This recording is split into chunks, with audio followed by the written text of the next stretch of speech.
Manjummel boys കണ്ടവരെല്ലാം ഒന്നടങ്കം പറയുന്നു ഇതൊരു പക്കാ സർവൈവൽ ചിത്രം. ഭംഗിയുള്ള ഏതൊരു വസ്തുവിന് പിന്നിലും ഒളിഞ്ഞിരിക്കുന്ന ചതി പോലെ കൊടൈക്കനാൽ എന്ന മഞ്ഞുമൂടിയ താഴ്വരയിൽ മറഞ്ഞിരിക്കുന്ന രഹസ്യമാണ് ഡെവിൾസ് കിച്ചൺ അഥവാ ഗുണ കേവ്സ്. ഒരു കൂട്ടം ചെറുപ്പക്കാർ മഞ്ഞുമ്മലിൽ നിന്ന് കൊടൈക്കനാൽ ഗുണ കേവ്സിലേക്ക് യാത്ര പോകുന്നു. അവിടെ അവർക്ക് അഭിമുഖീകരിക്കേണ്ടി വരുന്ന സംഭവ വികാസങ്ങളാണ് സിനിമ പറയുന്നത്. യഥാർത്ഥ സംഭവത്തെ കേന്ദ്രീകരിച്ച് ചിത്രീകരിച്ച സിനിമ മികച്ച സ്വീകരണമാണ് മലയാളികൾ നൽകിയത്. തമിഴിലും ഹിന്ദിയിലും ഇംഗ്ലീഷിലുമെല്ലാം നിരവധി സർവൈവൽ ചിത്രങ്ങൾ ഉണ്ടായിട്ടുണ്ടെങ്കിലും മലയാളത്തിൽ താരതമ്യേന കുറവാണ്. മലയാളത്തിലെ സർവൈവൽ ചിത്രങ്ങൾ ഏതെല്ലാമെന്ന് നമുക്ക് നോക്കാം. മലയാളത്തിലെ സർവൈവൽ ചിത്രങ്ങൾ ഒന്നാം സ്ഥാനത്ത് മാളൂട്ടിയാണ്. കുഴൽക്കിണറിൽ വീണു മരിച്ച, ആഴമുള്ള കുഴലിൽ കാലിടറിയ ഒരുപാട് കുഞ്ഞുങ്ങളുടെ മുഖം അല്ലെങ്കിൽ അത്തരം വാർത്തകൾ ഒന്ന് ഓർമ്മിച്ചു പോകും. ചിത്രവും അത്തരത്തിൽ സമാനമായ കഥയാണ് പറയുന്നത്. മാളൂട്ടി എന്ന കുഞ്ഞ് പറമ്പിലെ ആഴത്തിലുള്ള കുഴിയിൽ വീഴുന്നു. മണിക്കൂറുകൾ നീണ്ട രക്ഷാപ്രവർത്തനത്തിനൊടുവിൽ കുഞ്ഞിനെ രക്ഷപ്പെടുത്തുന്നു.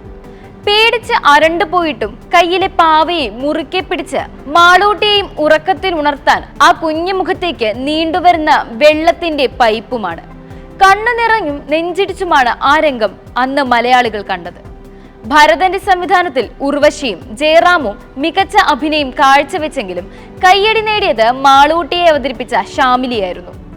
വളരെ ചെറുപ്പത്തിൽ ആ വർഷത്തെ മികച്ച ബാലതാരത്തിനുള്ള കേരള സംസ്ഥാന ചലച്ചിത്ര അവാർഡ് ഷാമിലി ഈ ചിത്രത്തിലൂടെ നേടി. സജിമോൻ പ്രഭാകർ സംവിധാനം ചെയ്ത് 2022 പുറത്തിറങ്ങിയ ചിത്രമാണ് മലയൻ കുഞ്ഞ്. ഫഹദ് ഫാസിലും രജീഷ വിജയനുമാണ് ചിത്രത്തിൽ പ്രധാന കഥാപാത്രങ്ങളെ അവതരിപ്പിക്കുന്നത്. മലയോര മേഖലകളിൽ മനുഷ്യർ അനുഭവിക്കുന്ന ഉരുൾപൊട്ടൽ, മണ്ണിടിച്ചിൽ തുടങ്ങിയ പ്രകൃതി ദുരന്തങ്ങൾ മറ്റുള്ളവർക്ക് 2-3 ദിവസത്തെ വെറും വാർത്തകളാണ്. അവരുടെ സുരക്ഷിതമല്ലാത്ത ജീവിതം, അവർ അനുഭവിക്കുന്ന ഭീകരത, വേദന അടുത്തുനിന്ന് കാട്ടിത്തരുകയാണ് മലയൻ കുഞ്ഞെന്ന സിനിമ. വർഷങ്ങൾക്ക് മുൻപ് 40ഓളം നഴ്സുമാർ ഇന്ത്യൻ എയർലൈൻസിന്റെ വിമാനത്തിൽ കൊച്ചിയിൽ വന്നിറങ്ങുമ്പോൾ അവരുടെ മുഖത്ത് സന്തോഷത്തിന്റെ, ആശ്വാസത്തിന്റെ പുഞ്ചിരിയുണ്ടായിരുന്നു. ആ കഥയാണ് മഹേഷ് നാരായണൻ ആദ്യമായി സംവിധാനം ചെയ്ത ടേക്ക് ഓഫ് എന്ന ചിത്രം. ഇറാഖിലെ യുദ്ധഭൂമിയിൽ IS പോലെയുള്ള ഭീകര സംഘടനയുടെ ബന്ദികളായി 1 മാസത്തോളം ഭയന്നും മരണത്തെ മുന്നിൽ കണ്ടും കഴിഞ്ഞ ഒരു കൂട്ടം നഴ്സുമാരുടെ ജീവിതത്തെ തൊട്ടറിഞ്ഞപ്പോൾ ചിത്രം വൻഹിറ്റായി. പാർവതി തിരുവോത്ത് എന്ന നായികയുടെ കരിയറിലെ മികച്ച ചിത്രങ്ങളിൽ ഒന്നായിരുന്നു സിനിമ. അന്നാബൻ നായികാവേശത്തിലെത്തിയ ചിത്രമാണ് ഹെലൻ. ജോലി ചെയ്യുന്ന ചിക്കൻ ഹബിലെ ഫ്രീസറിൽ കുടുങ്ങിപ്പോകുന്ന പെൺകുട്ടിയുടെ കഥയാണ് ചിത്രം പറയുന്നത്. -18°C ഒരു രാത്രി മുഴുവൻ അകപ്പെട്ട് മരണത്തെ മുന്നിൽ കണ്ട ഹെലന്റെ വേഷം അന്ന അതിഗംഭീരമായാണ് ചിത്രത്തിൽ അവതരിപ്പിച്ചിട്ടുള്ളത്. കേരളത്തെ പിടിച്ചുലച്ച, അത്രമേൽ ഭീതിയിലാഴ്ത്തിയ രോഗത്തിന്റെ ചലച്ചിത്ര ആവിഷ്കാരമായിരുന്നു വൈറസ് എന്ന ചിത്രം. നിപ്പ ബാധിച്ച ആളുകളും അവരുടെ കുടുംബാംഗങ്ങളും അനുഭവിക്കുന്ന മാനസിക സംഘർഷങ്ങളും സാമൂഹികമായ തിരസ്കാരവുമെല്ലാം വൈകാരികമായി സിനിമ പറഞ്ഞു പോകുന്നുണ്ട്.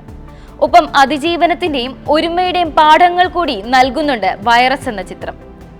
2018 എന്ന വർഷം ഓരോ മലയാളിയുടെയും മനസ്സിനെ ഏൽപ്പിച്ച ആഘാതം ചെറുതല്ല. ഇന്നും അതിൽ നിന്ന് പൂർണ്ണമായി കരകയറാൻ കേരളത്തിന് ആയിട്ടുമില്ല. കാലം തെറ്റി പെയ്ത മഴയിൽ അന്നുണ്ടായത് എന്താണെന്ന് ഇന്നും വ്യക്തമല്ല. എത്ര പേരെ നഷ്ടമായി, എന്തൊക്കെ നശിച്ചു എന്നതിന് കണക്കുകളില്ല. കേരളത്തിലെ ഓരോ മനുഷ്യന്റെയും അതിജീവനമാണ് 2018 എന്ന ചിത്രം. സ്വന്തം ജീവിതം സ്ക്രീനിൽ കാണുമ്പോൾ സ്വീകരിക്കാനല്ലാതെ തിരസ്കരിക്കാൻ മലയാളികൾക്ക് ആവില്ലല്ലോ. ജൂഡ് ആന്റണി ജോസഫിന്റെ സംവിധാനത്തിലെ പൊൻതൂവലായിരുന്നു ചിത്രം.